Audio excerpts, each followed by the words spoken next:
Yeah. What's going on, everybody? What's going on? Yeah. Everybody, welcome. What's going on, everybody? To the one and only. Everybody, welcome. Big Time Show podcast that is being seen and heard live as we speak on Podbean, on Facebook, on to the one and only YouTube. I'm sorry, Big Time Show on podcast, Twitch and on Twitter and heard and my goodness, on the replay is being heard on Tumblr and Pandora YouTube, and iHeartRadio. Pretty much Google Podcasts, pretty much wherever you can get a podcast. You can hear me. What is going on, everybody? I'm presently sharing for those that are coming in. I hope that you will share. And of course, let me throw one more in. Of course, I'm being seen and heard live right now on the Spotlight Sports Network.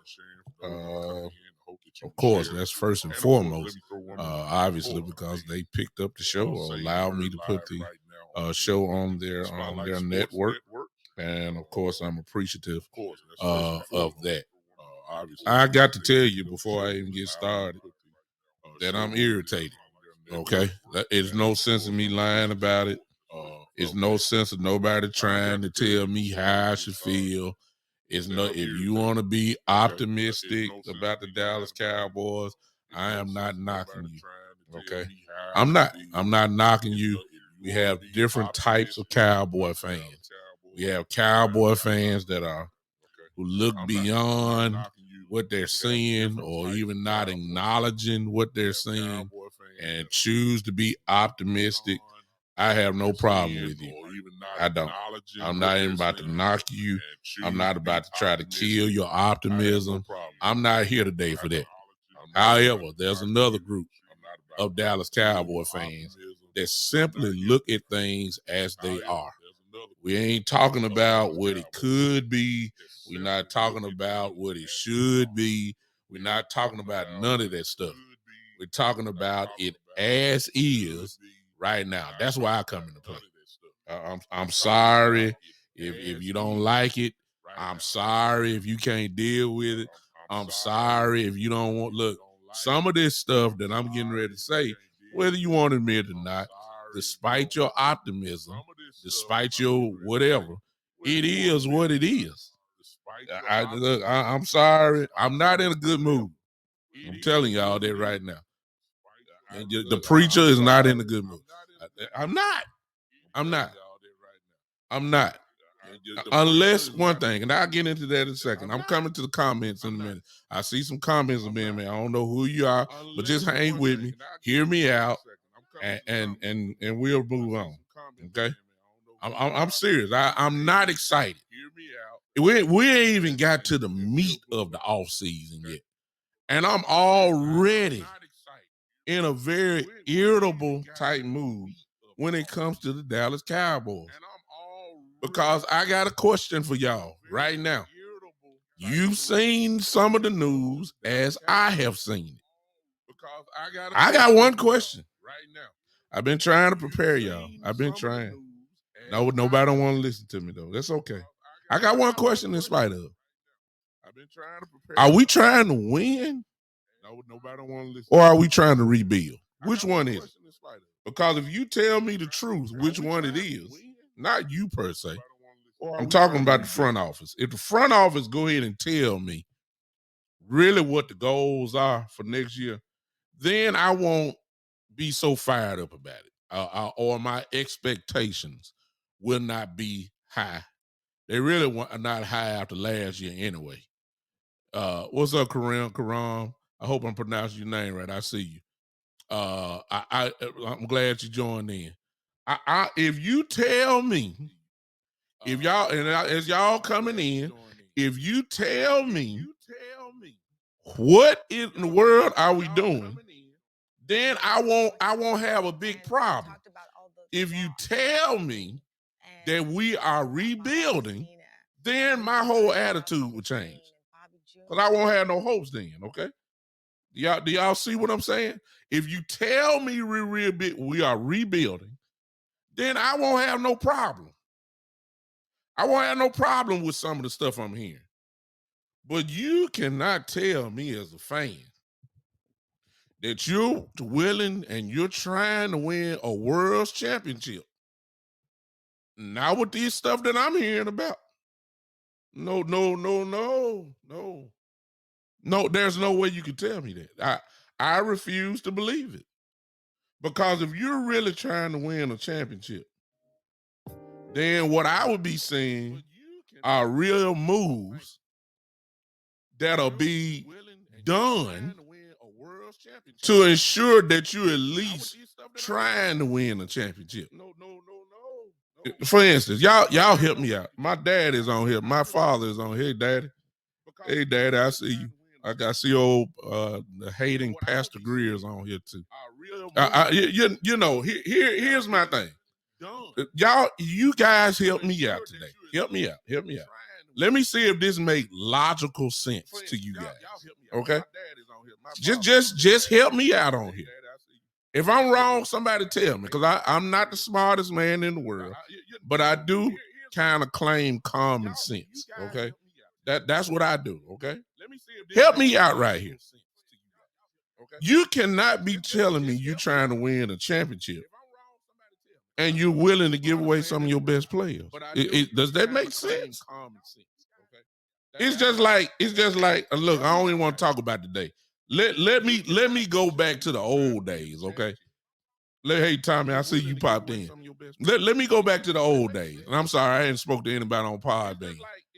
No. Hey, Professor Flip on. Appreciate you popping in on Podbean. Listen. What's up, Ken in the building? I see you. Listen, and let's go back.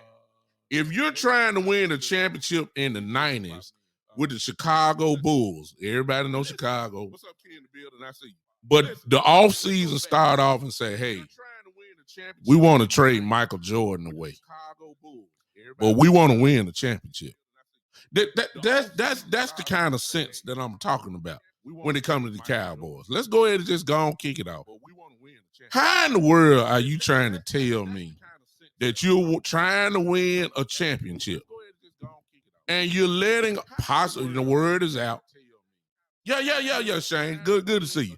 This is what I'm talking about. Don't tell me you're trying to win and you're talking about getting rid of Amari Cooper.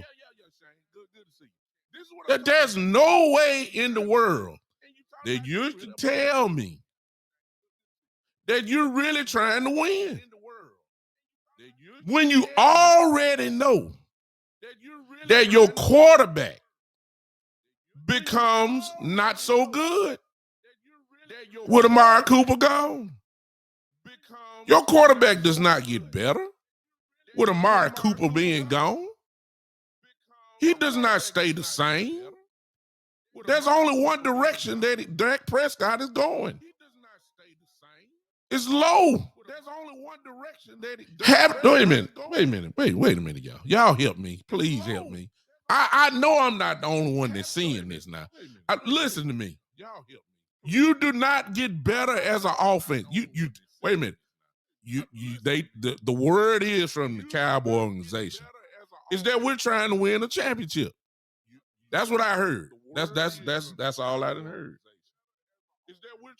You don't get better by saying Amari Cooper is not on this football team.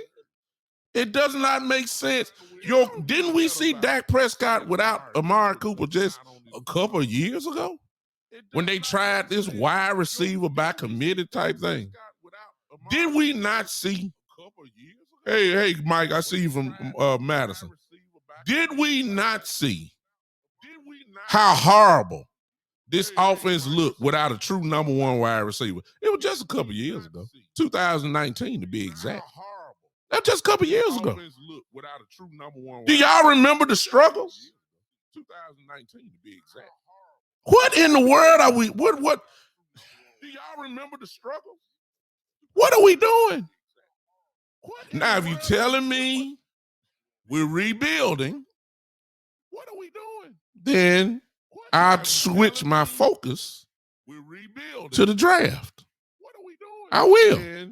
I got a couple names of guys I think would be, fit well, and you tell me we're rebuilding and all that, then I will concede and I will move to the draft and start saying, okay, if we're gonna play it this route, we need to get this young guy in.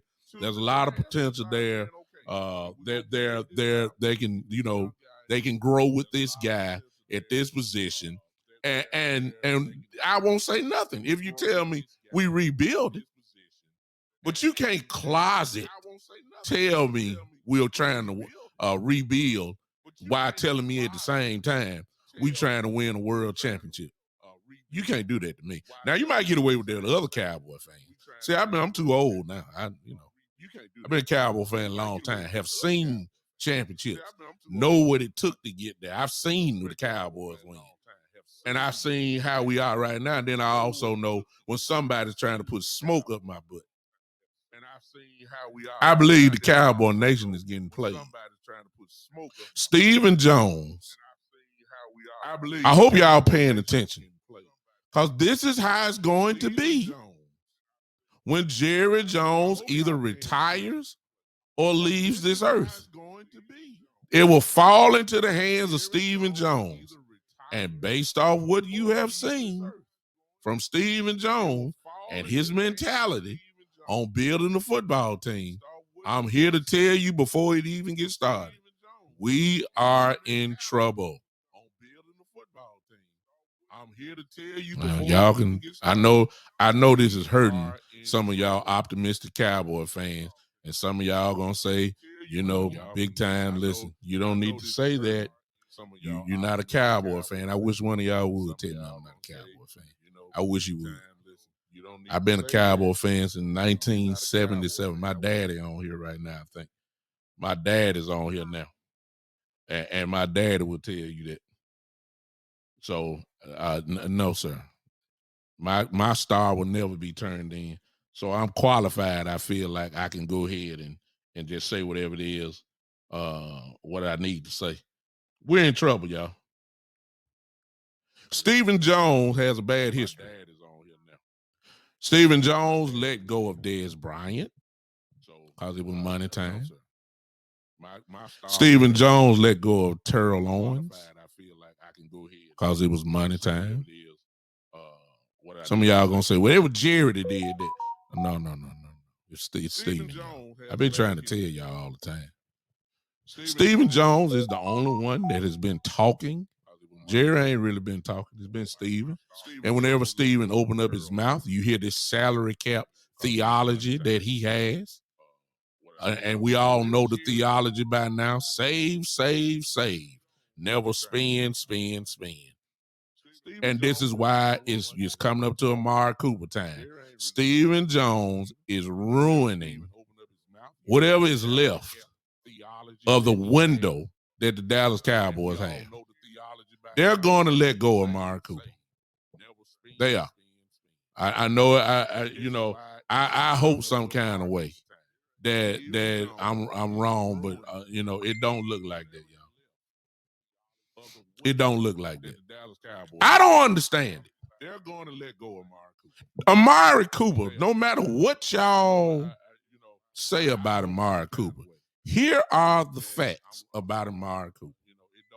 He demands a double team on every play that the offense is on the field.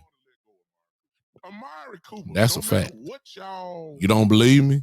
Go get all 22 and watch it for yourself. And watch the safety slide over to Amari Cooper. Those are the facts. So if you demand a double team, that tells me you are an impact player. That's what they tell me now. I don't know what it tell you, but that's what it tell me. Okay, slide over to him. That's what it tell me, y'all. I don't know how y'all feel about it. That's what it tells me. That a defensive coordinator during the week game plans against one player to make sure that one player does not kill them. That one player, or we have a few on our team, but one of them for sure is Amari Cooper. No defensive coordinator will let Amari Cooper go one-on-one with their cornerback, even if it's a number one cornerback. That's just the truth. Those are the facts. Number two, another fact.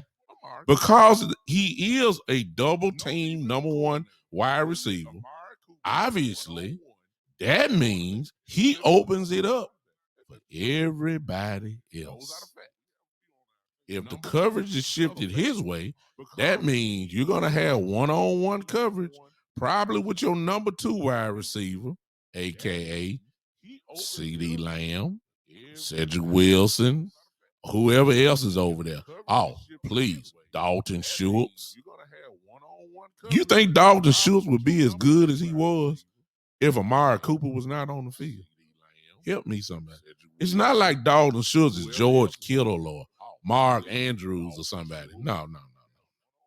You think Dalton Schultz would be as good? Dalton Schultz would not be what he is if it was not for Amari Cooper being on the field. Since everybody want to know what his value is, that's the value. That's the value. Why in the world? Y'all don't believe me. Okay. So y'all don't believe me. See, I know some folks gonna come looking crazy. Let's look at this stuff together, y'all, real quick. Let's look at this together. Let's just look at this, and then y'all tell me. Y'all tell me. I ain't gonna say nothing. Look at Amari Cooper stats he's been to Dallas, please. First year, 79 catches, 1,189 yards, 15.1 average for every catch, 8 touchdowns. Second year, 92 catches, 1,000, over 1,000 yards, 1,114 yards, 5 touchdowns. Last year, which was horrible on Amari Cooper stats, 68 catches, 865 yards, still had 8 touchdowns. But the problem is, if you keep going to the right after, let me see, the 1, 2, 3, 4, 5, 6, the 6th stat. Look at the targets, which is TGT. 119 the first year, 120 the second year, then 104 targets on the last year. Do y'all see the why in the world does he have only 104 targets? Why? See, Amari Cooper is he's only 27 years old, y'all. He's only 27. He's only 27 years old. So let's not act like he's old and all. No. He's 27 years old. Plenty of gas left in the tank. Why he only get 104 targets this year? Please don't say because we had to spread the ball around. No.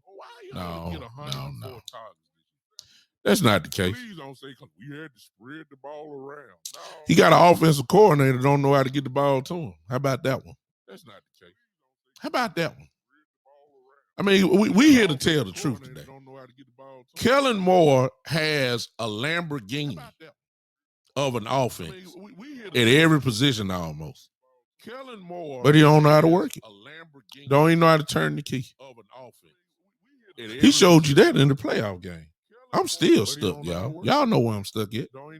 I'm still stuck at Tony Pollard only getting the ball 4 times in the playoff game. I don't get it. I'm still stuck at that. I'm still wondering what game plan do you put up, and you know that Tony Pollard is playing good ball, and you only give him the ball 4 times?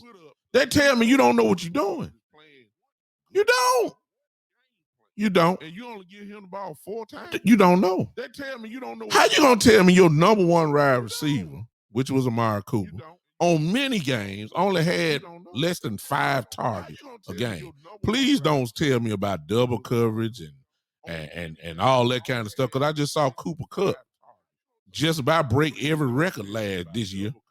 Had all those receptions, had all those yards, almost 2,000 yards receiving, double-digit touchdowns, and he was getting double-teamed the whole game. So please don't tell me that you couldn't get the ball to him. I just saw Cooper Kupp do it.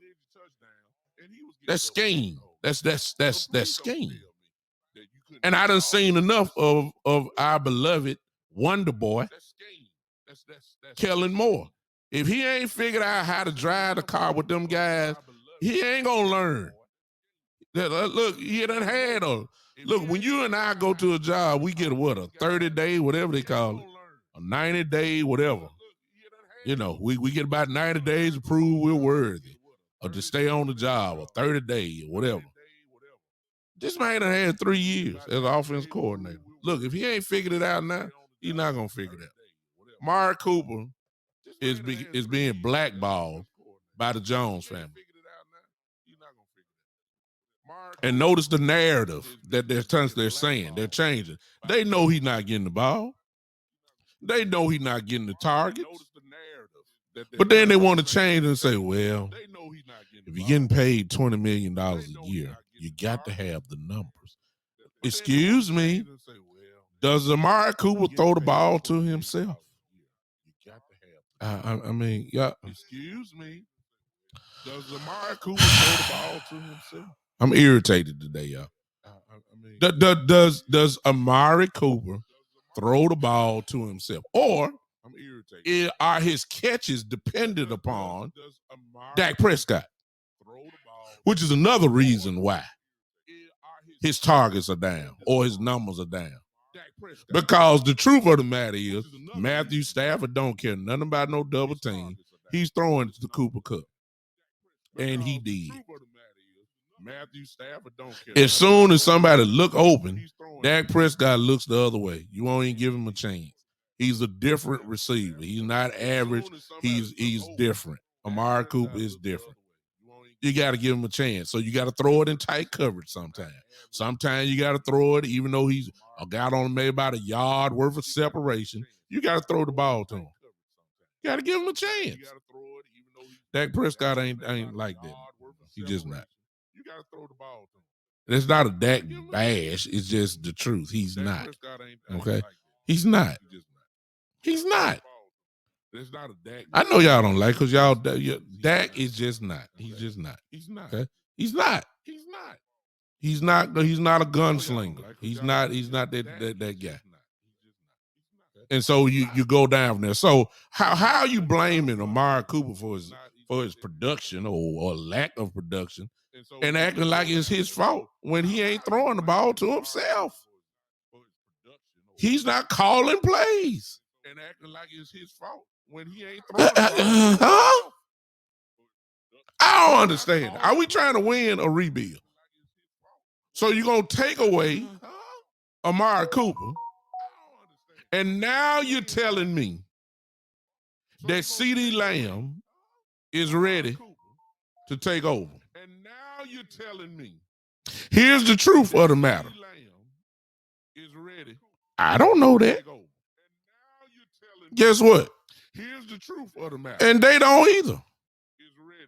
I don't know that. Guess what? Guess what? And us fans don't know either. And they don't either. We don't know. I don't know that. Guess what? We ain't seen him in that position before. And just because he got the number 88 does not mean that he's a Hall of Fame wide receiver. It just means he's wearing the number 88. That don't mean that he's the man. He's just wearing number 88. That's all it means. That don't mean that he's I make it even plainer for you.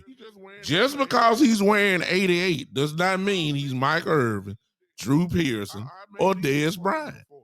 And I even throw in this one. Some of y'all done forgot. How about Antonio Brown?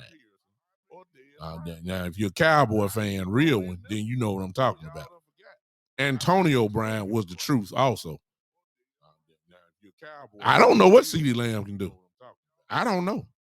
I ain't seen him in it. I don't know how defensive coordinators are gonna attack CeeDee Lamb. I don't know if they're gonna double team him. I don't know if they're gonna shade coverage. I don't know if they're just gonna put him in cover 2 and say, hey, we'll take our I don't know what they're gonna do. I ain't seen it yet. I haven't seen CeeDee Lamb play without Amari Cooper yet. I don't know what it's gonna look like. But evidently the Cowboys, because if y'all remember when CD was drafted, y'all remember how Jerry was talking about it, how much he believed this dude is gonna live out the legacy of the 88 and all that kind of stuff. So they really just believe that he's ready now. Hey, I don't know. I know he better learn how to stop dropping the ball so much. I know that. Yeah. How about that one? I know he better stop dropping balls. I know that. How about that one? I don't know if he's ready or not. I see you, Joe. That's just everybody's guess. You know, everybody said, man, look, the CD had over 1,000 yards receiving. CD had over 88 catches, not 80 catches. And CD made the Pro Bowl. CD really didn't make the Pro Bowl, y'all. CD got to the Pro Bowl by default. You know how he got to the Pro Bowl? Because somebody else said they weren't going. Which means to me, that's a default Pro Bowl selection. Anytime you going to the Pro Bowl because somebody else decided, hey, I don't want to go. All that means is you didn't make the team at first. So really, are we really counting Pro Bowl selection when you get it by default? I don't want to hear that. I ain't giving you no credit. Yeah, he had over 1,000 yards, but check this out. Was his 1,000 yards because of the coverage that was shading towards Amari Cooper, which left him one-on-one a lot? Is that the reason why CeeDee Lamb got over his 1,000 yards? Can he get 1,000 yards when all the attention is on him, though? I don't know that yet. Got over his 1,000 yards? Can he get 1,000? See, we don't even know that because there's really no history of it. You probably got to go all the way back to high school because we surely can't look at Oklahoma because at Oklahoma, he had people all around him. So we don't know. We don't know what CeeDee Lamb really is yet. We don't know if he's that dude yet. I'm not saying he's not, and I'm not saying he is. I got to see it. We don't know if he's that dude yet. I have to see it. All I know is this. Dak Prescott had Amari Cooper, a true number one, and he had CeeDee Lamb, and he had Michael Gallo. And we down here wondering why Amari Cooper only getting 4 targets a game. That's what I know. I'm just telling y'all. That's what I know. I'm not giving nobody no credit until I see it. I don't know what CeeDee Lamb can do. No credit. I don't know. He ain't never been in that position. I don't know what CeeDee Lamb can do. He's never been in it. Everybody thought Juju Schuster was the man too. Yeah, he was the man. As long as Antonio Brown was on the other side when they was with the Steelers. Oh, Juju showed up. Juju put numbers on the board. Juju made Pro Bowls because see, Antonio Brown was getting double and triple team. Juju was going one-on-one, and it swole his head up so big, and it swole the Steelers' head up and said, we believe that Juju is a number one wide receiver. And we're going to go ahead and give him the chance because we really feel like that he is a dominant wide receiver. He can take on the number one corners and win and all that. They put him in that position. You heard them from Juju ever since. Know why? Because he's found out he's not a number one wide receiver. They put him in that position. You heard them from Juju ever since. Know why? So I don't know what CeeDee Lamb is. I don't know. I know the talent is there. I realize that. I get it. I see the talent. I can't deny the talent. CD has a great talent. He is. I realize that. I get it. But I don't know if you're ready for number one. And then here's my question. Since we're talking about World Championship, My quarterback is on here, Matt Ryan. Hey, Matt, I see you. Listen, if you put CD over there, let me ask you this question: who is your number 2 wide receiver then? If Amari Cooper is gone and CD Lamb is now your number 1, who is your number 2? Oh, I know what some of y'all saying. Michael Gallo. Michael Gallup. Okay.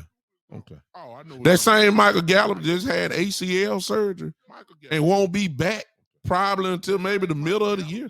That Michael Gallup. Okay. That's what you hoping for. That's what you banking on, really. Oh, okay. That's what you banking on. A guy coming off a PCL and an MCL total tear, both of them, and won't get tested in practice. He won't get tested in preseason. Even if he was ready, he would not be doing all that during that time.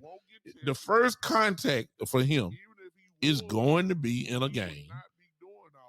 And you really telling me you think that that's your number 2 wide receiver? You know, they think he's going to be, I see you, Mike. They say you think he's going to be ready at the beginning of the season. Okay, that's fine. Okay, really? You know, they think he's going to be, let's throw this in since we're going that route. Okay, watch this. The Cowboys reportedly, or it's been leaked out, that they offered Michael Gallup a contract.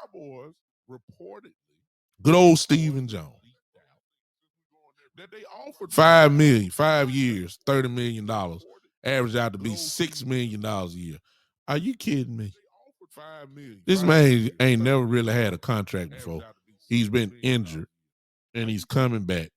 And you're trying to do the Cowboy discount for Michael Gallup. And supposedly Michael Gallup said, y'all, we're way apart. That's because Michael Gallup is not giving you a Cowboy discount. You're going to have to pay for his services, and I can't blame him at all. So which leads to this question, y'all. Since the Cowboys say $6 million, and if they're letting go of Amari Cooper, and supposedly Michael Gallup now becomes a priority, what you gonna pay for him? Okay, and if you have to pay for him, well, let's just say this. Whatever, because listen, please don't try to throw logic in with Stephen Jones. Okay, let's just stop it. Because logic and contract and paying guys big money, that's really not what Stephen Jones does. And we all know that by now. So what if, let's play the what if game. Because that's all y'all doing, because you don't know what Mike Gallup gonna do either. Let's play the what if game. What if the Cowboys lose Amari Cooper and Michael Gallup in this offseason? What y'all gonna say then? Amari Cooper and Michael Gallup in this offseason. It's not no guarantee that Michael Gallup gonna sign here. I want Gallup to get as much money as he needs. It's not no guarantee. And please understand, y'all, there will be some teams that will gladly overpay for Michael Gallup services. There will be some teams. There's no doubt. There will gladly. There's no doubt. Y'all know that. So if the Cowboys, let's just say the Cowboys, increase their offer and say, okay, Michael, we're going to offer you $8 million. And let's just say a team like maybe the Jets or a team like the Patriots who need a number 1. Let's just say that they're willing to say, hey, we'll pay you 10 over here. Which one you going to take? Let's just say that they're willing to say, hey, we'll pay you 10 over here. Which one? Michael Gallup got to check. Look, if he signed as a free agent, he's going somewhere where he knows he has a quarterback. Okay? He's going to a place. He ain't going to no place where it's going to be a below average quarterback. He's going to go to where a quarterback really is. So he have a chance to win. Okay, let's just say he's going. Let's just say, I'm just throwing out New England. You're up and coming Matt Jones, who's going to get better every year. They need a number 1. And Michael Gallup is there. And I'm not sure Michael Gallup really is a number one, but the pages would think he is. We don't know really what Michael Gallup is because he's never been in a number one position. We don't know. We don't know really what Mike Gallup is. I see Michael. Thank you. Mike says the Ravens. Well, the Ravens ain't got no number one. Okay. The Eagles. Well, the Ravens. I mean, I'm just saying. What if they offer $3-4 million more? Why are y'all thinking that Michael Gallup should give the Cowboys loyalty? Really? I thought the NFL was a business. Really? I thought the NFL was a business. Yeah, well, what makes everybody think that Michael Gallup owe the Cowboys? Where all this come from? What makes everybody think? And on that note, same thing with Randy Gregory. Oh, where the Cowboys stuck by Randy Gregory all those years and all that, and he ought to do. No, he don't. He don't have to do nothing. All he need to do is sign a contract that's gonna better him and his family. And if you ain't offering him the money and somebody is willing to pay $5, $6, $7 million more, you need to go. Okay. So I don't know why y'all look. There's a good chance, in my view, that the Cowboys could lose not only Amari Cooper, but a chance at Michael Gallup too. Now what you gonna do? Please don't come to me talk about, well, the draft. Well, you ain't got no choice but the draft now. But there ain't gonna be no Amari Cooper or no Michael Gallup. So somebody tell me, what are we doing? Are we trying to win or are we trying to rebuild?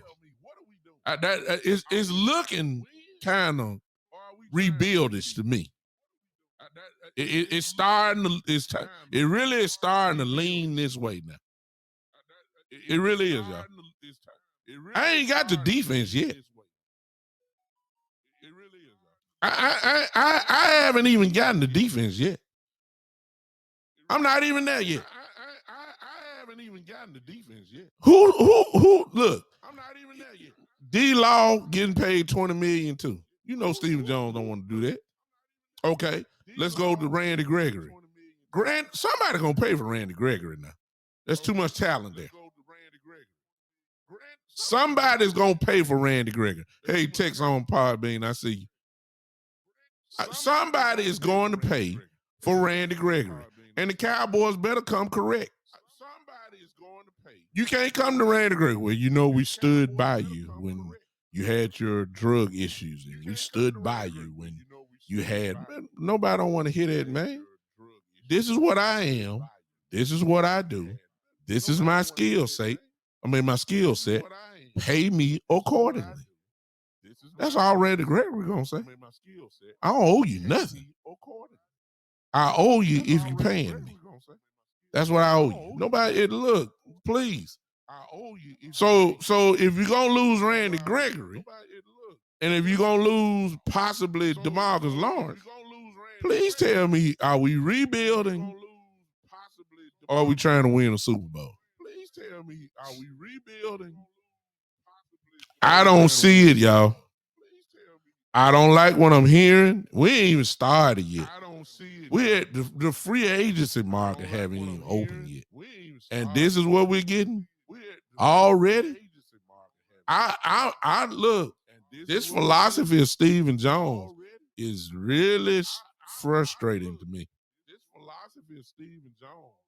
If Stephen Jones say, hey, our window is closed on some of you guys, and he'll never say that. But since you're so crafty with your words, give me something that's leaning toward that way. That way I can go ahead and interpret what you're really saying. If that is the case, then I'm cool with it. Tie up the line, start over again. You got pieces there already. That's cool.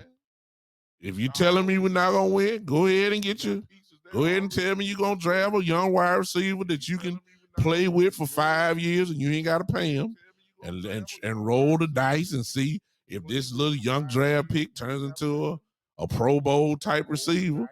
Hey, I'm cool with it.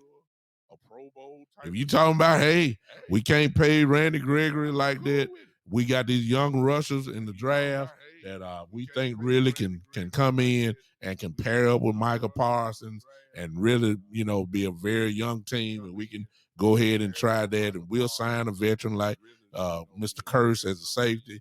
We'll try to keep our defense intact, and we'll try to go. If you're telling me that, then I'm good. But please stop lying to me talking about we trying to win the Super Bowl. If you're telling me that, then I'm good. Please stop. Please stop lying to me talking about we. Please stop. Because the actions that I'm seeing is not matching up. Please stop. It's not matching up. Because the actions that I'm seeing is not matching up. I'm frustrated today, y'all. I am. I'm frustrated. It's not matching up. I'm frustrated. I'm frustrated by what I'm seeing already. We ain't even got to the draft. We ain't even got to the first day of free agency yet. And you can already see the handwriting on the wall. You can already see it. You can already sense what's going on. And I don't see how in the world anybody support this. But like I said before, I'm not knocking Cowboy fans because we got two sets of Cowboy fans. We got this optimistic set of Cowboy fans, and then we got, the pessimistic type Cowboy fans. You got some who's trying to look optimistically into the future and say, we're going to be all right. Then you got the pessimistic ones say, no, we're not. No, we're not. We're not all right. There's nothing positive about letting go of some of your best players. And I realize we can't pay everybody, but you need to sacrifice somebody else. I thought this was all about Dak Prescott and making him better. You don't make him better by taking away his weapons. You don't. You don't make him better by taking away his weapons. You don't take an Amari Cooper away from Dak Prescott. Then you talking about we're better? No. You don't take an Amari Cooper away. No. Nobody can tell me that. No. Nobody can tell me that. All right. All right. Nobody can tell me that. Oh yeah, y'all, Mike. I've been there. You've been following me for a while. This really is not nothing new I'm saying at all. Because y'all have heard me say it. I just let y'all hold on to y'all optimism. I told y'all what was gonna happen. I told y'all. Y'all didn't want to hear me. Now come on over to my side now. I told you Stephen Jones was gonna ruin this thing. I told you they're gonna bring Kellen Moore back. I told you it's gonna be the same thing. I told you they're gonna bring. The only thing that we got really going on this team right now is Dan Quinn, and the hope, or watch this, the optimism that we believe that Dan Quinn is gonna make this defense even better than what it was last year. That's the only thing we got. Matter of fact, I'm going on record right now before it gets started, before any draft pick comes, before any free agent is signed. I'm telling y'all right now, mark it down. The Dallas Cowboy defense is the unit that is going to have to carry this whole team next year. Is the unit that is going to have to carry this whole team next year. Well, somebody saying, well, man, wait a minute now. Somebody gonna say, wait a minute now. You do realize that our offense was number one in the league. The year before that, we were 2 and 3 or whatever in the league. And Kellen Moore must be doing something right. The year before that, we were 2 and 3 or whatever. Kellen Moore must be doing against bad teams. Score 30 against bad teams. Can't score 10 points against a good team. Score 30 against bad teams. Can't score. Y'all okay. Y'all don't want to tell the truth today. Huh? Okay. Y'all okay. Okay. Hey, Tex. Y'all want to tell. Let me read on Podbean what Tex said. I'm gonna catch up with y'all. Wait a minute. Tex on Podbean says bring Randy back. Cooper is gone, unfortunately, I'm sure, of course. Tex said I think D-Law will stay and Cooper will go. Tex said they will sign Randy back and possibly Hooker. Let's get ourselves an O-line with that first pick and go from there. Looks like we will have a nice center available coming our way in the draft. I'm going to disagree with Tex on one thing on that. Tex, not because of what you're saying is off. Actually, it's true. But I believe that the defense needs to be strengthened because If you remember, Tex, are we gonna have LVE next year? I don't think so. I don't know if we're gonna have Keanu O'Neal, and even if you did, you can even improve on that.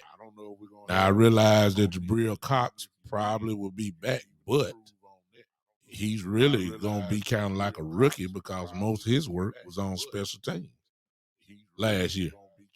Most of his work was on special teams, so he's not been an NFL starting linebacker, never. But he's probably gonna get thrust right into it. Now I love Cox speed and all that, but it'll really be an essential, kind of like a rookie. So if that be the case, if one of those linebackers like Dean or somebody from Georgia is there, I need the defense to be a strength because they're gonna carry this team next year. It won't be the offense, especially if you telling me that Amari Cooper will not be there. We're not gonna be better. We're not gonna be as explosive. We're not gonna be as good. We're not. And I'm not depending on Kellen Moore's offense to carry us through next year. I'm not. I'm depending on his defense to take it up even another level. And I believe that is more possible with Dan Quinn than the offense shining with Kellen Moore and Dak Prescott. I need our defense to be the special unit next year. I need our defense to be, and I believe that we're closer to that scenario than the offense, especially if Cooper's gone. If Cooper's gone, look, we're not as nowhere near as good on offense without him. Dak Prescott would not be whatever you think of Dak Prescott. Go ahead and lower it by 2. If you think he's horrible, go ahead and just drop it 2 more spots after that. If you think he's elite, go ahead and drop him down. If you think he's just good, go ahead and drop him down a little bit. It's not talking about going up. He's not that guy. Plus, you don't want Dak really doing that anyway. The goal is for the running game to take over. But, we don't. Let me go to that. I've been saying it all the time. I don't know what our offensive line can do. Let me go to that. I've been saying it all the time. Because Kellen Moore never called no running plays. If all you got is your offensive lineman backing up passing on pass protection every play, I don't know what the offensive line can do. They ain't had a chance to lay on nobody. They ain't had a chance to aggressively hit folks. They bagging up playing on their heels the whole game. You know it's the truth. If Zeke Elliott gets the ball less than 12 times a game, Tony Pollard gets the ball maybe 3. That's only 15 carries a game. But Dak Prescott throws it 40 plus times. Come on, tell me what the offensive line can do. Only thing that I can say is, okay, they can pass block, pretty decent. Only thing that I can say is, because that's all I saw. I don't know what they can do running the ball. He never called the plays. That's all I saw. Or Dak, or blame Dak, or Dak checked out of him all the time. Whichever one you want to do. Or Dak, or blame Dak, or Dak checked. I'm just telling the truth. Y'all look at how many times a game Zeke Elliott had the ball. You'd be ashamed. Less than 15 times a game, 10 to 11 carries. Pollard get the ball 3 times. And then everybody talking about, we have no running game. Yeah, because we don't run it. Yeah, no, I agree. We don't have a running game because we don't try to run it. We put the ball in Dak Prescott's hand. I don't know what my offensive line can do. We put the ball in Dak Prescott's hand. I know what Connor Williams can do in pass protection. I know he going to hold because I done seen it enough. I seen Tyron Smith. He going to hold every now and then. I seen Lyle Collins. I know what they're going to do pass blocking. I don't know what they can do running. I don't know. I know what they're going to do pass blocking. I don't know. I don't know what they can do running. I don't know. All I know is Kellen Moore is the offensive coordinator. What we learned last year, that Dak Prescott has power at the line to check out of plays and check into plays. Somewhere between those two is the reason why we didn't run it. It's either Kellen or Dak. Pick your choice. Just the truth. I don't know what I don't know what the Zeke Elliott can do. If he only getting the ball 10 times a game, I don't know. I don't know. I know he was hurt last year. I get that. I get that part, but I don't know. Pick your choice. I'm just telling y'all. See, we gotta start looking at things as they really are. We can't be looking at it like you want them to be. Ezekiel Elliott only got the ball 10, 11 times a game, if that much. And Tony Pollard only got the ball 3, 4 times. We don't need no projections. Look at it as it is. That we didn't run the ball. And somewhere between Kellen Moore and Dak Prescott, there lies the reason why we didn't run the ball. That's just the facts. Those are the facts. Look at it as it is. It's just the truth, y'all. I'm sick of this mess. Somebody need to tell me: are we rebuilding, or are we trying to? Are we trying to do it? That's just the facts. Those are the facts. And let me say this about Amari Cooper, and let me go back to him. So, if we're letting go of Amari Cooper, can we go ahead and safely say this? That the trade was a failure? Because, he's only 27 years old. You only had him for 3 years, 3 seasons, and you're already about to let him go. So that must mean the trade was a waste of time and a failure. 2 out of 3 years, over 1,000 yards, couple Pro Bowl selections, and it got to be a failure. And you quick to let him go. That must mean the trade was a waste of time. We traded our first round draft pick for him, and now we about to let all that go. So the trade for Amari Cooper from it had to be a failure. We traded our first round draft pick for him, and now we about to let all that go. So Mike Evans says, but we all know who determines who gets the ball on this team, and it ain't Dak's decision or Kellen Moore's. The front office decides where the ball goes. Remember Cole Beasley saying that. I find that kind of hard to believe too, Mike, because the game flow shows who kind of do that. Jerry Jones ain't got no walkie-talkie up there saying, hey, throw the ball that way. No, he let the coaches coach. He sit up there and cheer, drink, do all that kind of stuff. They calling the plays down there. Dak is changing the plays down there on the line. They may have that. There may be something in the meeting leading up to a game where there are some suggestions. They're saying, hey, we need to get this kid hit the ball more and all that kind of stuff. I believe that, but I believe that's just part of a regular game plan. Cole Beasley may be right on a little bit of that, but since Jerry is the general manager, that means he kind of got a right to say that. I ain't talking about the owner, Jerry Jones. I'm talking about the general manager. If he's in there with coaches, no matter what we think about his football knowledge or whatever, he has the right to kind of say, hey, we ought to get this kid hit the ball more. I ain't got no problem with that, to be honest with you. That's what a general manager's supposed to do. But make no mistake about it, during the game, Jerry Jones up there drinking vodka. That's what a general manager's supposed to do. Jerry Jones up there sipping. But make no mistake. I'm just telling the truth. Y'all know it's the truth. Up there drinking vodka. He is. Jerry Jones up there sipping. Huh?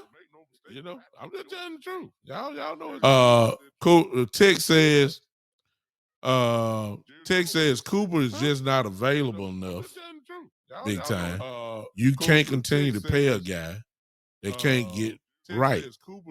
You should just go a cheaper wide receiver on the market. Seems to me the wide receiver market has been cheap this last year. The only thing I'm going to say to you, Tex, is I don't have no problem with what you're saying. Just don't tell me then that we're trying to win the championship. That's the only thing I'm saying. Just don't tell me then. See, the window for the Cowboys for trying to win really big is still somewhat there. Is decreasing year after year. And some of these guys that are still here are looking for a ring. They ain't trying to be a part of a miniature rebuild right now. Because drafting a wide receiver, that ain't.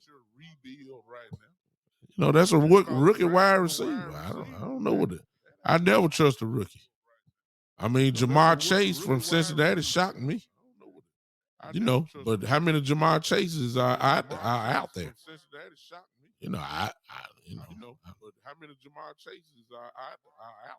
The big year Justin Jefferson had his rookie year in Minnesota.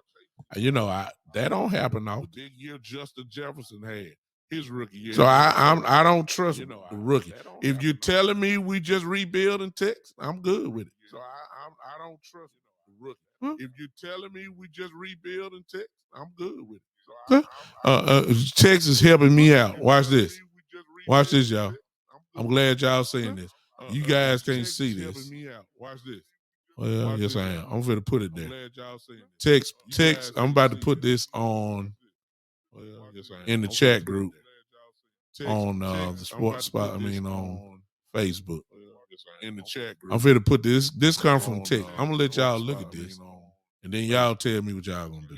Watch this. I'm going to put this. I'm coming right down. Here it comes. These are the wide receiver free agents this year. These are the wide receiver free agents. Let me put this up here.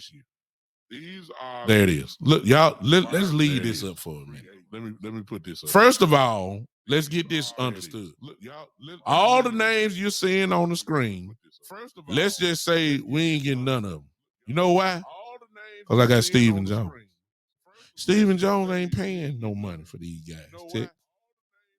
Yeah, they some good names and productive wide receivers. Yeah. Let's just be honest. Stephen Jones ain't paying hardly nobody on this list that demands money. Let's just go through them just for sake. Chris Godwin. Chris Godwin ain't never been a number one receiver. He's a good number two. I can see Chris Godwin and CD and whoever out there. Y'all do remember Cedric Wilson is a free agent also. So there's no guarantee we're gonna sign him either. Okay. All right. So I can see a CD Lamb, Chris Godwin, Cedric Wilson. That's formidable. Yeah. Mike Williams. Mike Williams, a big wide receiver. Not incredibly fast. Has number one qualities, but he's more of a possession receiver. He's not a speedy guy. He's big. He can catch the football, no doubt. He's productive. But that don't scare me. CD, Mike Williams, Cedric Wilson. That don't scare me. Okay. Allen Robinson. Well, why would you pay Allen Robinson when Allen Robinson stay hurt? I mean, come on now. I can't even. Allen Robinson don't stay on the field. I know that person. I done drafted him on my fantasy team multiple times. I mean, he can't stay on the field. Odell Beckham is going to sign with the Rams again. They've already kind of said they want him back. He's gonna go back. That's just my opinion. And Odell, and they'll wait for him. He's injured. He's coming off a bad knee injury in the Super Bowl. They'll wait for him. Robert Woods is coming back from his knee injury for the Rams. All Robert Woods will do is slide in, middle of the year, end of the year, whatever. Odell slide in. Good Lord, here come the Rams again. Juju Smith-Schuster. Good Lord, here come the Rams again. Well, I'll say this. Out of the names so far, I have a lot of confidence in Juju being a number two. Why? Because I've seen Juju be a number two, and I saw how dominant he was as a number two receiver. I saw that in Pittsburgh. The question is, can CeeDee Lamb be dominant like Antonio Brown was? So that Juju can get the one-on-ones. See, if CD ain't dominant, then it's not gonna happen. Plus, when you throw in Juju's attitude and Juju's proud attitude, the way he acted in Pittsburgh, I'm not even sure if you want that on your team. Then, of course, we got Stephen Jones. Because these guys ain't coming here to play for $5 million now. Let's go now. Okay, so I'm not doing that.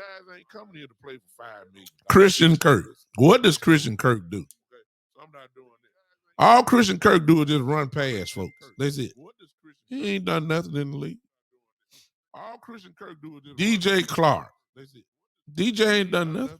I ain't saying he ain't good. Will Fuller. He ain't good. He just stay hurt. So out of all these guys here, I might give consideration to Chris Godwin, Mike Williams, and you know, Juju gonna be on his best behavior coming in now. He'll come in and lie to folks and say, you know, I've learned from my mistakes and I've understood and I get it. I'm good now. I'm a better man now. I'm a better person now. You know, he gonna say all this stuff. You know that. I can't do it. You know, he gonna say all this stuff. You know that. I can't do it. Yeah. I don't get it. So what I'm saying is, you know, number one, I believe Cooper is gonna be gone. That's ridiculous within itself. But it's not a guarantee Michael Gallup gonna be with us. So you're telling me that we're supposed to be better just with Cooper gone? You telling me we're gonna be better with Cooper gone? There's nowhere in the world you telling me we're a better team without Cooper. But since he's gonna be gone, what if you got Gallup gone? So all of a sudden now we're really a better team without Cooper and Gallup? Really? What if you got Gallup gone? So all of a sudden now we're really a better team. Sound like a rebuild to me. Mike Evans said, who is DJ Clark? DJ Clark played with the Jacksonville Jaguars. Mike Evans said, who is DJ Clark? He's had some pretty good games. But you know, you kind of get hidden when you play in Jacksonville. So, you know, that don't mean those guys can't play. It's just that, you know, when you're on a losing team, you know, even if you do get plenty of yards, it's on a loss. So you don't get the kind of credit that you deserve. Don't mean he can't play, because he can. DJ can play, but that don't scare me. So it's almost like a committed look. The only way this is not a committed look is unless CeeDee Lamb goes completely crazy. If CeeDee Lamb goes cuckoo, then I change my outlook. And I'm talking about crazy. CeeDee Lamb got to have about 1,400 yards, about 90 plus catches. And then I say, okay, y'all right. My CeeDee Lamb can definitely play, you know, the number one, and he's productive in it. But I got to see it first. I just can't say because he was drafted high, and, you know, because he got all these yards in the slot and all that kind of stuff. And I can't give CeeDee Lamb that type of credit yet. I got to see it. I can't give CeeDee Lamb that type of credit.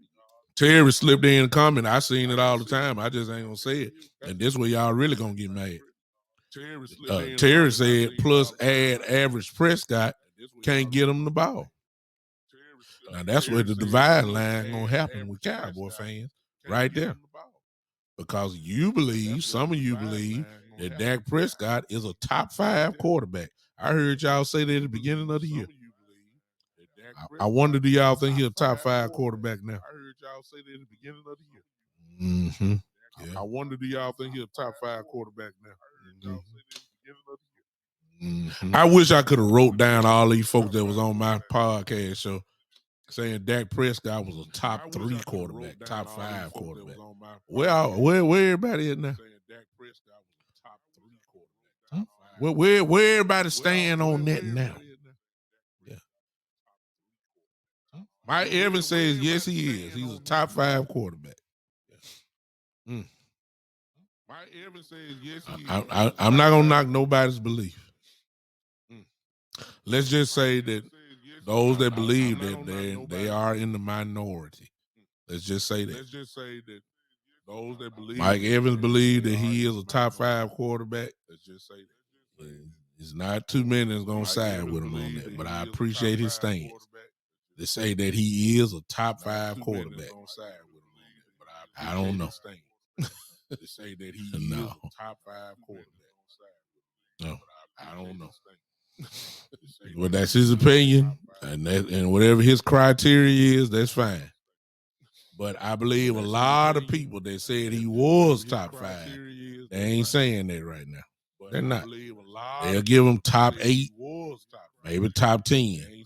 They done see the emergence of Josh Allen, the emergence of even if some people don't even need to see no more. Some people think that Joe Burrow already done passed him. That's what a lot of people think. A lot of people think Justin Herbert has passed Dak Prescott. That's what a lot of people think. Seriously. A lot of people believe Josh Allen is way up there now. A lot of people believe that Lamar Jackson is better than Dak Prescott. Is way up there now. I just named the young pups. I ain't got to the to the ones that we know is better than Dak Prescott. I ain't even got there yet. A lot of people believe that Matthew Stafford is better than Dak Prescott. A lot of people believe that Matthew Stafford is Don't ask me. I know what some of you say. What do I think? Don't ask me. Don't ask me. Don't ask me. I know what some of y'all don't ask me. I don't even want to get into that debate. Because see, all I gotta say is, who would you rather have on this team with this weaponry we have? I just throw some of the names out and you tell me who you want between them and Dak Prescott. And be honest. I ain't ready to do that now because I don't want to get into that. And be honest. But what I do want to do, I don't want to get into that. Be honest. Okay. But what I do now want to do is go ahead and open up the phone lines because I didn't talk too much. Some of y'all know. I just want to know the question. The question at hand is this: are we rebuilding secretly, or are we trying to win the world championship? Which one? Somebody help me. Somebody help me. Call line is over 901-654-6853. If you're on Podbean, you can press that call in button and I'll answer that as well. But go ahead if you want to, say whatever it is that you got to say. It's open for you right now as we speak. Call in line 901-654-6853. I done talked over an hour. I'll let you guys close the show out. Are we really trying to win? Or are we secretly on the sly rebuilding? Because, see, the Cowboys will never admit it because they know that it'll turn the fan base off completely. It would. So they're not going to admit that. Are we really trying to retool even younger than what we already are? Or are we really trying to compete for a Super Bowl? Which one is it? 901-654-6853. The phone line is open now. 654-901, I'm sorry, 901 area code. 654-6853. It's open. If not, I'll go ahead and continue to talk briefly about what we're seeing. It's almost like every day you be looking at your phone because you're expecting more and more drama. The Cowboys leaked that information to Adam Schefter and to Pro Football Focus and all the other big name reporters. They leaked that out so they can start trying to prepare the fan base for what's getting ready to happen. That's why I went to Adam Schefter. It's real. See, when Adam Schefter says that, you can go ahead and start putting your money on. Some of the reporters you kind of question and wait and see. But when it gets to Adam Schefter and Chris Mortensen, when it gets to those type of guys, kind of like in basketball, once it gets to Adrian Wojciechowski, it's real. When you start seeing some of the Cowboy guys that work for the organization starting to say the same things about Amari Cooper, and that somebody has leaked it out so they can go ahead and tell the folks to try to prepare him. Amari Cooper is a real thing. He's probably not going to be here. Just so Steven can save money. So he can save $16 million because we will not go into salary cap hell. We would not pay our number one wide receiver, who's only 27 years old, because I have to save the money. I have to have it. And the way I'm looking at it is Amari Cooper could have had 130 catches, and it would still be in this situation right now. Because all Stephen Jones is really concerned about is salary cap. You know that also because he never pays for big-time players when you could have. All you want to do is draft and develop. That's all, and hope that some of these guys that you draft turn into some real special players. I guess that's really the goal of the draft, but sometimes when you close, all you need is an impact player or a guy that you know gonna come in and do damage to get you over the next hump, which could very well possibly get you a Super Bowl if you're close. That's all his daddy did. Y'all remember? I told y'all this before. When he got Charles Haley, what'd that do? That put us over the hump. Super Bowls came right after that. Deion Sanders. That one man put us over the hump. Won a Super Bowl.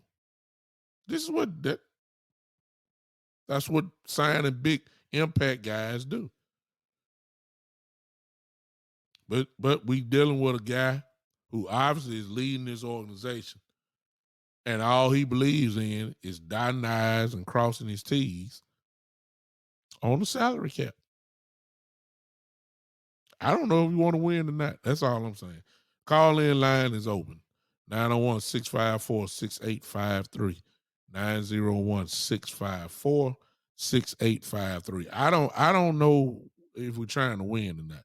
I know as a Cowboy fan, I'm incredibly irritated. I'm already irritated. I ain't even got to the season yet. I haven't even gotten to the I ain't even got to the preseason yet. I'm already hot. Because I'm not seeing what I need to see for a team that swear up and down you want to win. You're not doing the things that winning teams do.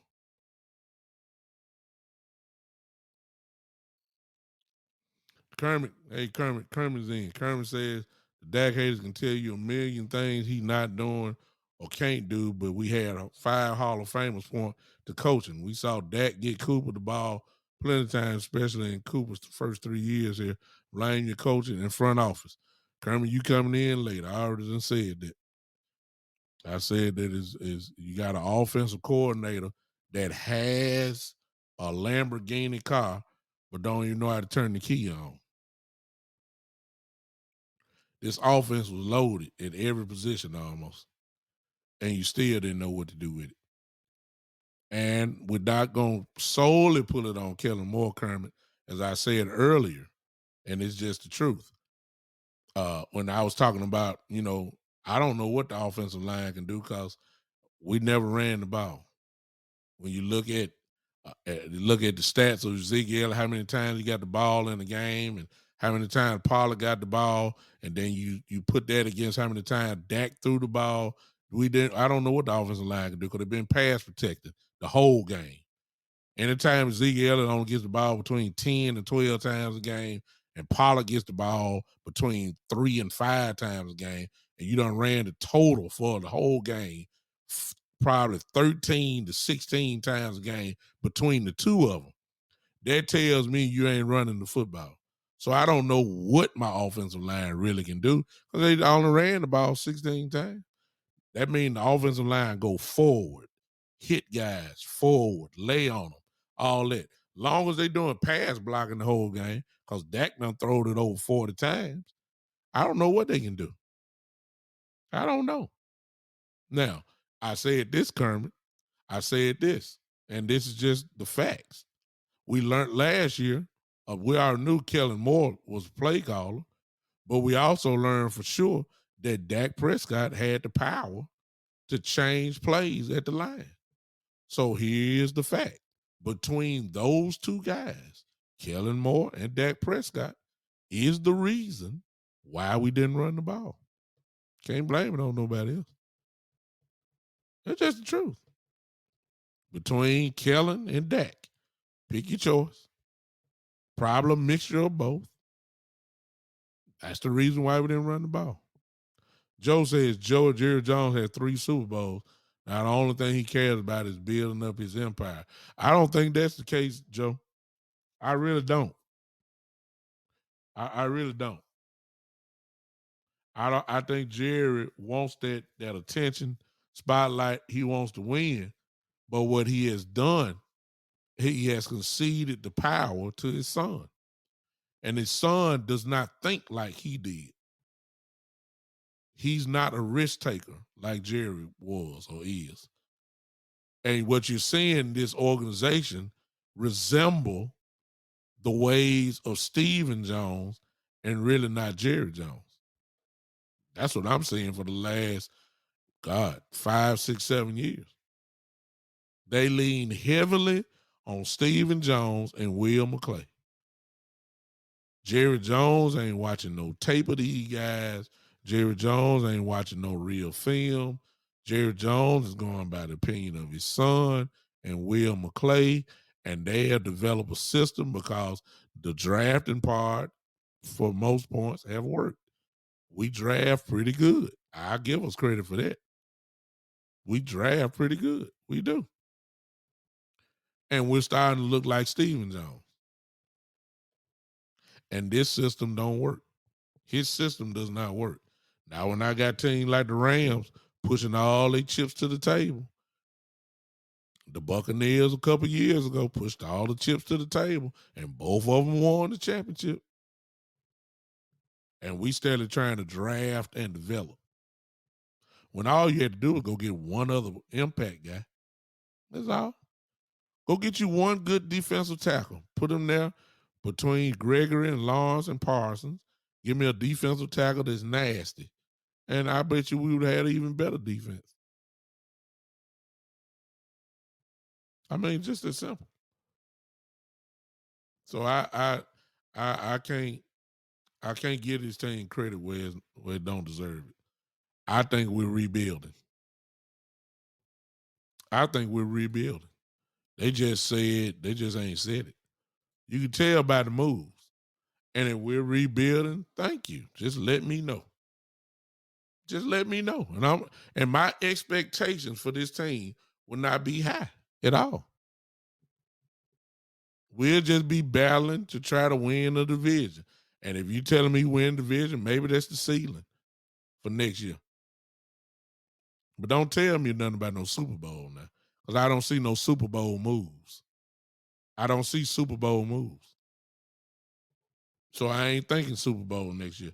They're gonna have to show me, because right now, you showing me that you trying to, you just trying to get by next year.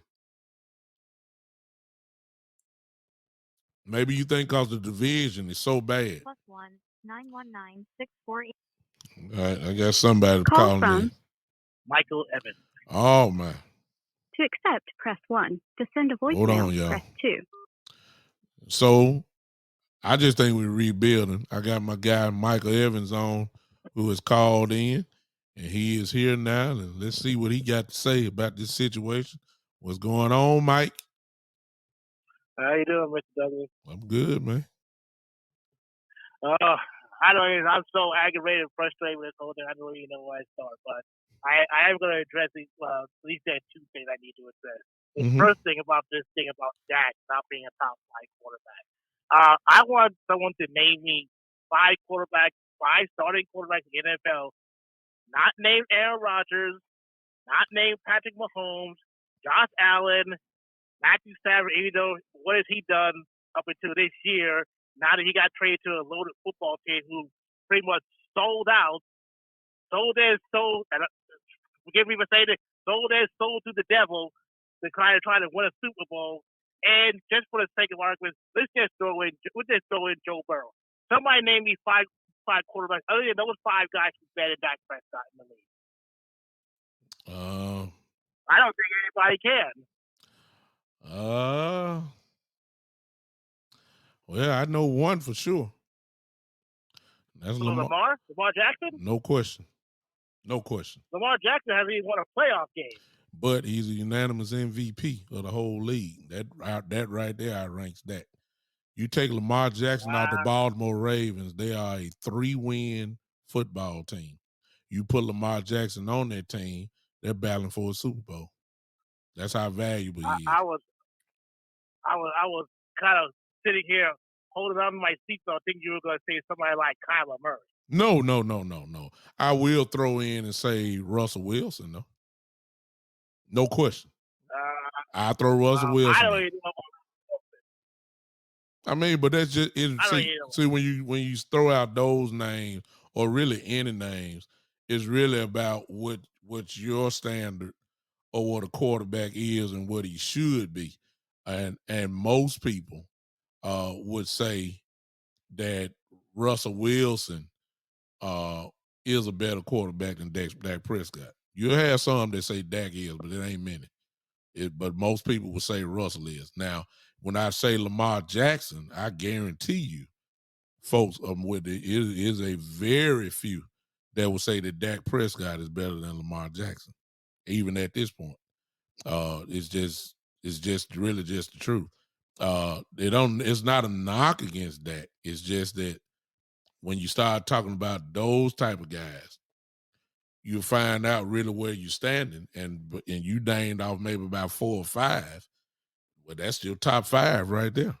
Now we start talking about top 8, top 10, and I think personally, me now, so that I've never been said it, but I think he's definitely top 10, but he's not top 5. He's not.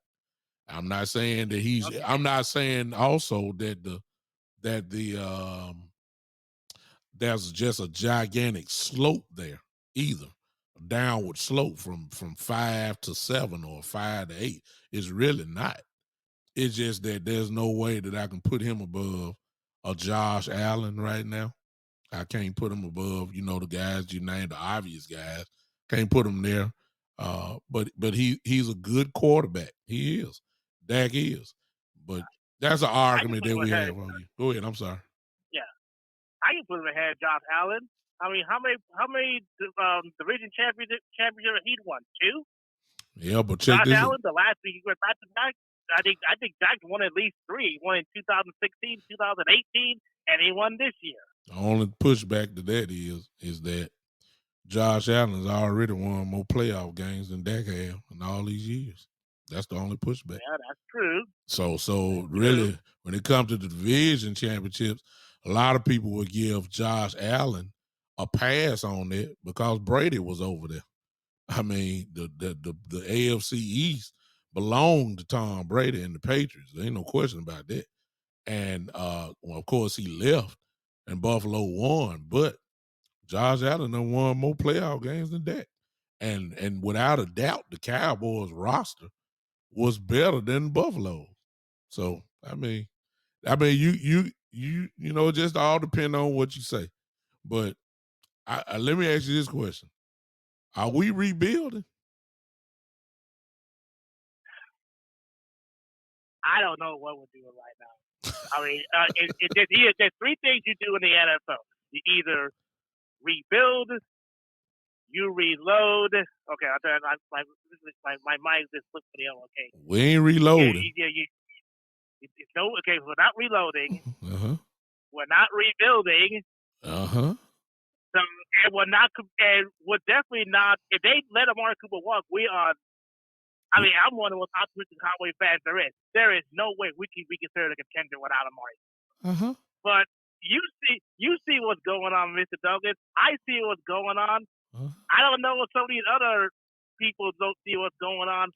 They're doing the same thing to Amari that they did to T.O., that they did to Cole Beasley, that they did to Diz, and now they're doing it to him. They are devaluing his. They're devaluing his work when it comes to his upcoming free agency, and they're talking about him in the media. They're talking about him in the media, and these people, I'm not even going to get into that. That's another whole different conversation. They're just running where they're doing their dirty work. Yeah. and just putting this stuff out there day after day after day after day. Yeah. Now, what I don't understand is, well, let me just switch topics. This is one of the comments I made earlier. I said that the front office decides who gets the football. Well, do you remember the interview that Amari did during the season where he was disclosing all the targets he was getting? Yeah. And I believe that's why I say I think the front office decides where the football goes, because you see what they're doing. They're pushing CeeDee Lamb to be a number one receiver. They want that number 88 to be the man again. Mm-hmm. They do. They that's what they want, and Amari is the best route running receiver in the league. And but you're right. If they let him go, there is no guarantee Michael Gallo's going to resign here. He already said he wants at least $12 million, and they offered him $6 million, and he is not giving a hometown discount. No player should give a hometown discount to anybody. Mm-hmm. Get your money when you can, because your next play could be your last. Exactly. So you need to get it. You need to get it while you can. But I'm just sitting holding my breath like everybody else. I don't know what they're doing, but I just hope they do the right thing, because it's getting frustrating. It really is. All right, appreciate you, Mike. Thanks for calling in, brother. We're gonna do it again. Okay, thank you. All right, man. Okay. Yeah. Let me throw something else in. Thanks, Mike, for Michael Evans for popping in. He's a faithful guy to the podcast. Let me throw this in, y'all. I'm just gonna go and say this. I see my brother. I think my brother done popped in. West Coast Cowboy the great West Coast Cowboy, one of the top guys in podcasts when it comes to Cowboy stuff. So I yield and tip my hat to him. Let me just throw this in, y'all. Let me throw this in. Because Joe just put this comment up, and it just made me think real quick. And you can argue it down, okay? You can argue it down. West Coast, if you hear, just say yay or nay. But I'm I'm gonna have my own opinion. But let me just say this. Look at this comment Joe made. Joe said we have too much talent to rebuild. Why would you give Dak, Cooper, and Zeke all that money to rebuild? Great comment. It's crazy. It's crazy. It's a great comment. Here's my thought. Okay. Shane, I saw your comment come too. I'm gonna put that up. Let me say this, and y'all answer this one for me before I leave, because we just talking now, okay? Maybe they just don't. Maybe Steven just don't know what he's doing. How about that? See, you should have been prepared for this. This is what I'm saying. You should have been prepared. Let's go down the list, y'all. Let's go down the list. You saw what was developing with this team. You knew you traded a first round pick for Amari Cooper. I ain't got to say nothing else about that. Okay. So you knew what he was bringing to the table. You knew he was good. He produced some Pro Bowl seasons for you. Okay. You knew what Ezekiel Elliott was. That's why you paid him. Okay. You saw the progression of Dak Prescott coming. Okay. You already knew what your linemen were. You got 2 Hall of Fame linemen on your line. That's why you paid them. You knew D-Law was a problem for offenses. You knew it. You knew the talent level of Randy Gregory. I ain't say the production. I just said the talent level. You know that he can do things that other people can't do. And when he was on the field, what you thought of him showed up. Okay? So you got all these guys. And now you want to talk about the salary cap issue? Why didn't you do things? Why didn't you do things? Why didn't you do things to prepare for this day?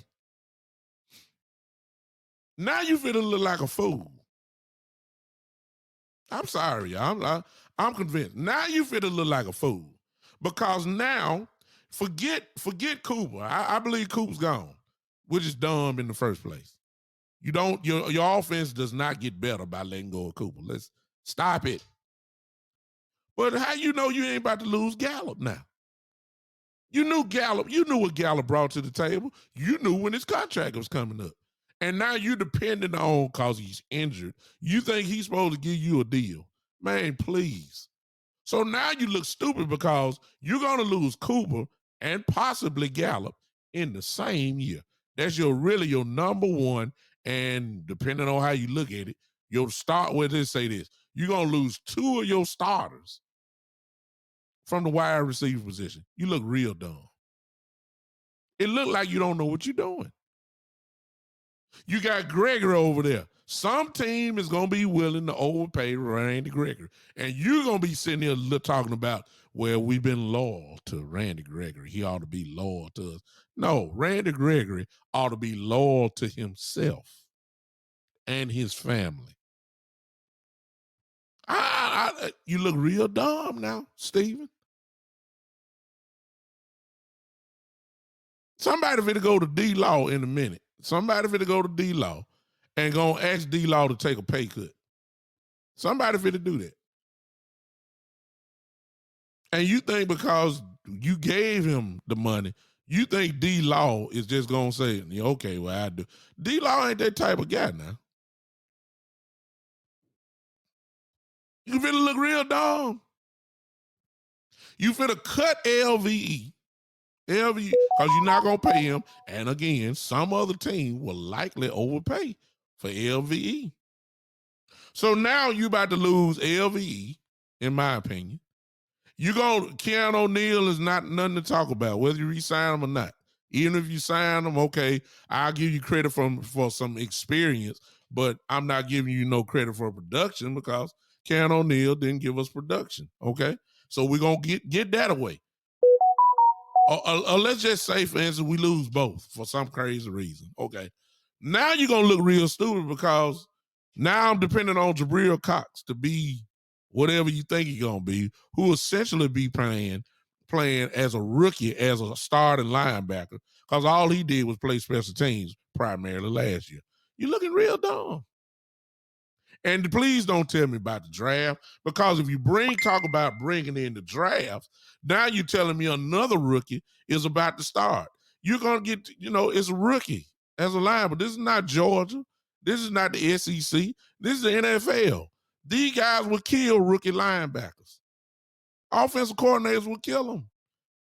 We're looking real dumb. We're looking real dumb, y'all.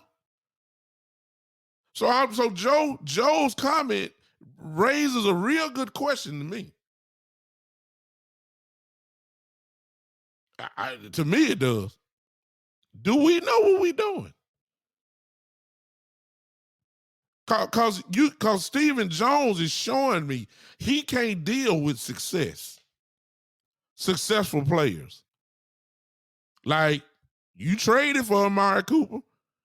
Don't you think he's supposed to produce? I mean, you got D-Law. I mean, Gregory, 2 Hall of Fame linemen. You paid Zeke Elliott $90 million. I mean, you paid Dak all that money. I mean, come on. What was you thinking? They weren't gonna be good? And now their time is here to get paid.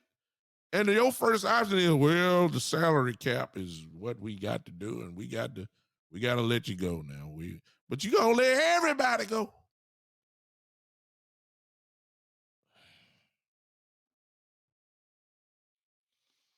West Coast, are you still on here? Let me see if my guy on. West Coast, are you still on here?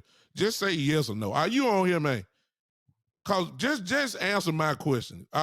Cause you put more time in than I do. Just tell me. Are we silently rebuilding? Cause you're not telling me that we're positioned to win a world championship.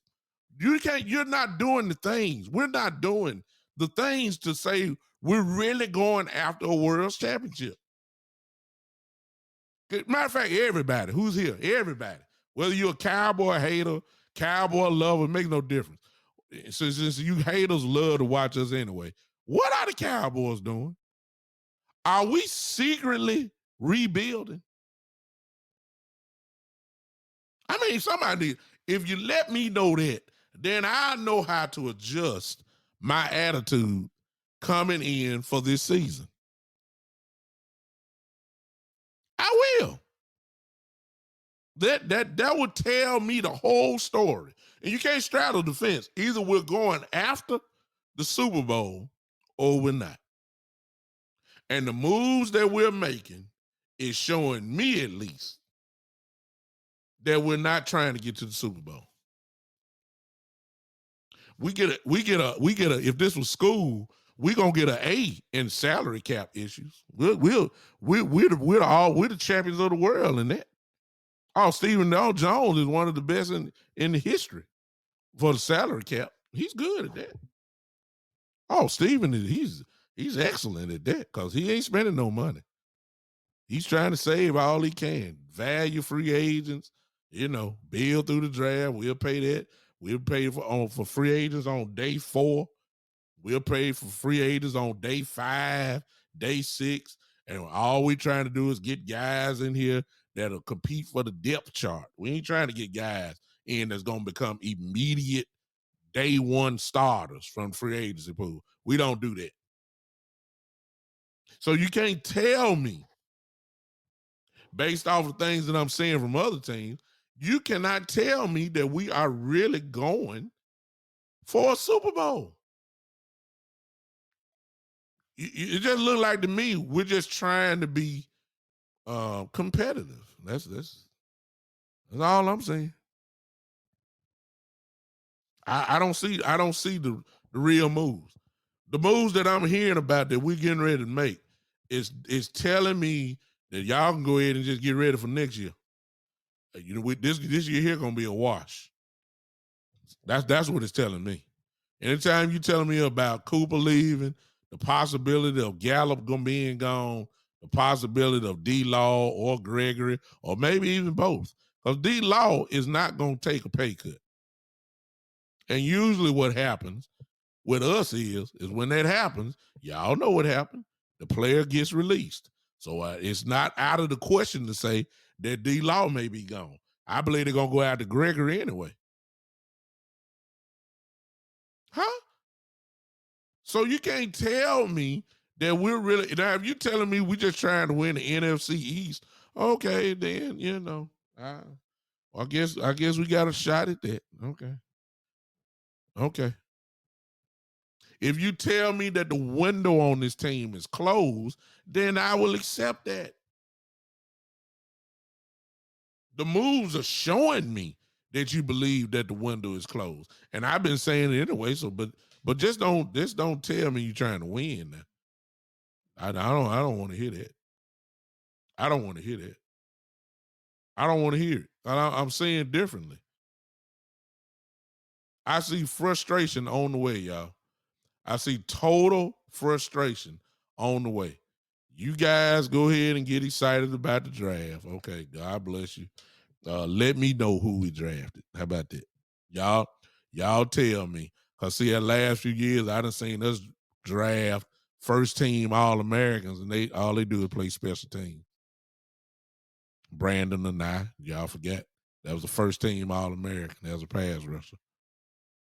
Didn't even get on the field. So I don't get excited about that. Y'all tell me who the people are, and I ain't gonna even waste my time. I'm frustrated. I'm frustrated. Y'all tell me who we got. I'll say, okay, all right. I'll look them up and watch a little film on them and say all that. But y'all can't tell me now that things are. Y'all can't tell me things are what it is. I can't do it. I'm sorry. I want to be optimistic, but I can't. I can't. I can't. I can't be optimistic. I'm sorry. Not what I'm saying. There's no way I don't have nothing to hang my hat on other than Dan Quinn.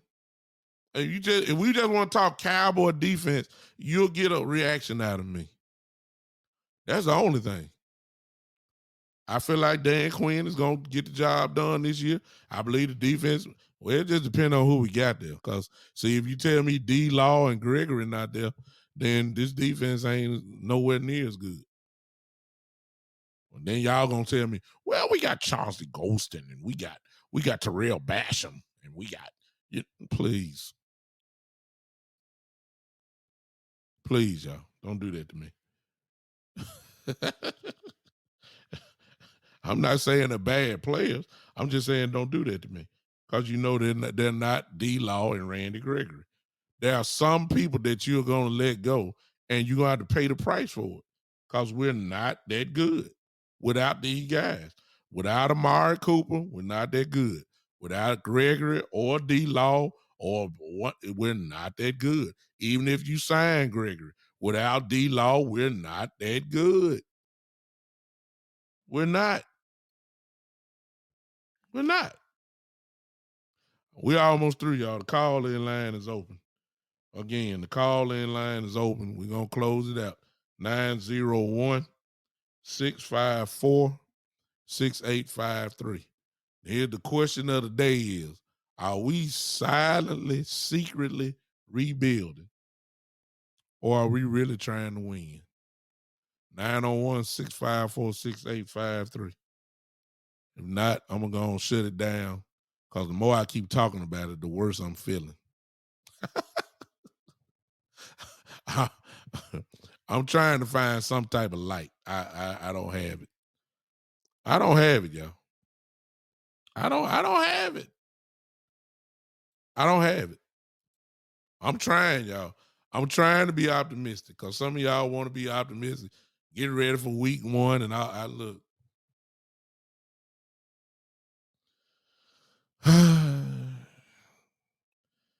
901-654-6853. If not, listen, I'll see you guys on Monday.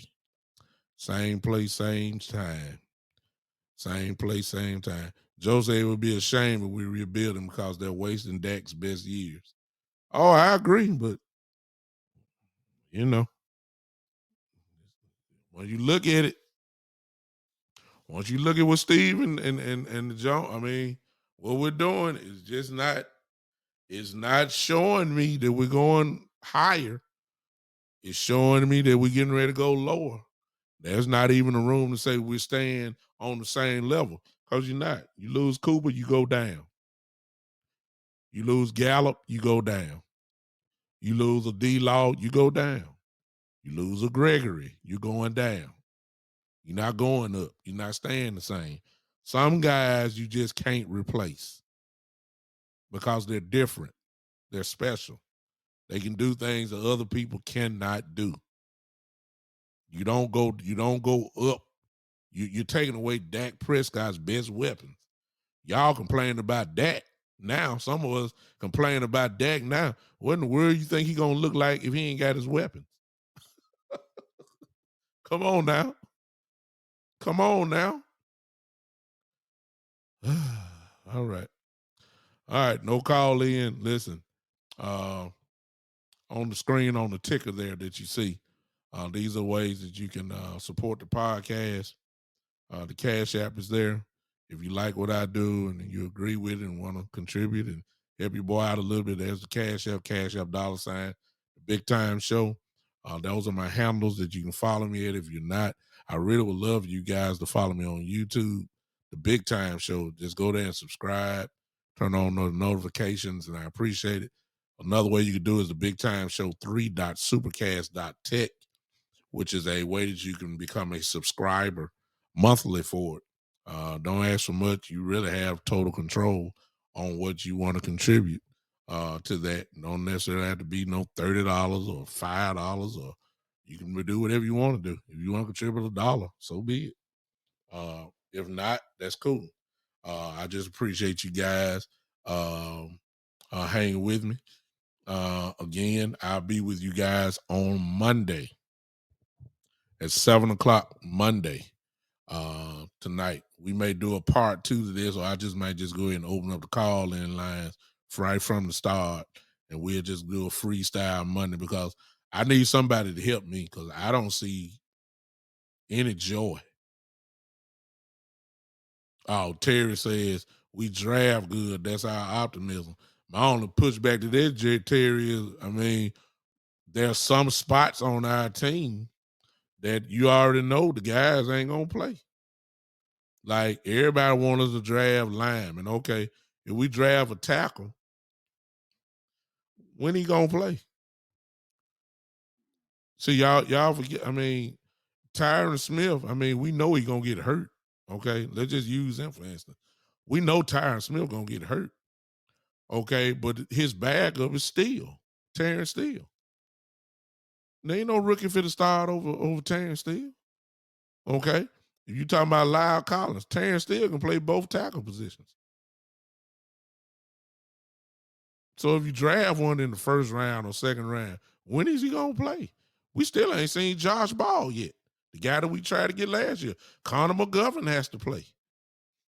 I'm just saying. I mean, if we draft a lineman like everybody want a lineman, when he gonna play? Tyron Smith, they're loyal to Tyron Smith. They're loyal to Zach Martin. I would say Lyle Collins, but they're not. Lord knows they showed loyalty to Connor Williams. I still don't get that, but I think they fed up with him. At least I hope so. Where the guy gonna play? Okay, so I need impact guys, immediate. Terry said, "Take Cooper away, and Dak is a one-leg man in a butt kicking contest." That's what I'm talking about. There's no wide receiver in the draft that will have the impact that Amari Cooper has. No wide receiver in the draft. There's no wide receiver that will make the impact that's in the free agent market that Cooper has. Nobody. What made Dak Prescott what he was or is the weaponry that was around him. He's not a guy you say, hey, throw the ball 50 times and we're going to be good. No, you want Aaron Rodgers throwing it 50 times. You don't want Dak Prescott doing it. Truth be told, you want Dak Prescott throwing it between 25 and 27 times a game, and you want your running back or one of your running backs to have over 100 yards rushing. That's when Dak is most effective. That's what you want. So, oh boy. I'll holler at y'all guys because I'm starting to look. The more I talk, the more frustrated I'm becoming. I don't know who's thinking about taking away this man's weapons and think he gonna be better. It just don't make any sense to me at all. But we'll talk about that on Monday at 7:00. Once again, meet me here, 7:00. I'll be here. I might be so frustrated. I mean, I just about need to go talk. I just need to switch out, be honest with you. Look, I just need to go and talk about my Lakers.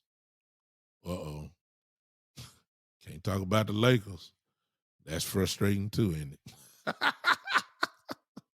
Well, I can't win either way. I can't win either way. I can't talk about my Lakers. I can't talk about the Cowboys. It's a depressing time for me in sports right now. It really is. I'm really depressed. I'm becoming depressed talking about the Cowboys because I don't understand the front office at all. I don't understand my Lakers. They just out there. All right, y'all. I appreciate it. Thank you, everybody on Podbean for listening. Thank you, everybody that was on wherever you listen to me from. I appreciate it. I will see you guys on Monday at 7 p.m. Central Time. Until then, let me get this last comment out the way. Somebody said something. Joe, who is that? Joe said, get Jerry Jones on the show so we can slap him around. Jerry don't want to come on here. Because Jerry ain't going to answer questions. I ain't got time for him dodging and giving me stories about 1964 and all that. I want y'all that. Man, why are you letting your son run this organization in the ground? Answer that. We ain't talking about money. We talking about winning now. Why are you letting your son do this when you see what's going on and you know this is not the way you would do things? Why are you letting this happen? So he ain't gonna answer that. That's why he ain't gonna come on here. This is, ladies and gentlemen, I appreciate y'all. We'll see you later. 7 o'clock, Monday evening, 7 o'clock. This is. Hey, because you coming in late. You gonna have to come in and just rewind, man. Go on, watch me. You gonna have to rewind and watch me. Until then, y'all. 7 o'clock, Monday. This is the Big Time Show.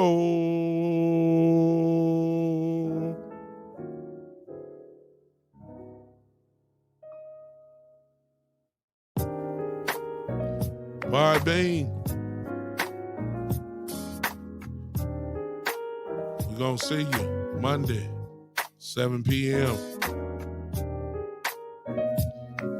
The Big Time Show.